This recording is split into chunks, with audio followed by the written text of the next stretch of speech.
nakatingin, di alam ang dahilan. Ano ba ang larong itong aking napuntahan?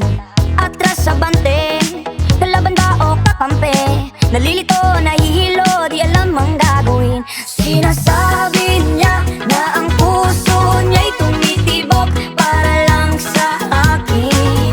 Pero isang iglap, tumalikod lang, iba na ang kanyang sinasabi.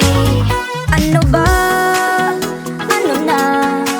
Saan na ba nakalagay ang aking puso? Pag-ibig ba o laro lang ang ating pinapasok? Ano ba, ano ba, ano ba? Ano na, ano na, ano na? Ano ba ang kalagayan ko? Ano ba, ano ba, ano ba? Ano na, ano na, ano na? Ano ba ang kalagayan ko? Pare, pakiusap lang, pwede bang wag mo nang hadlangan?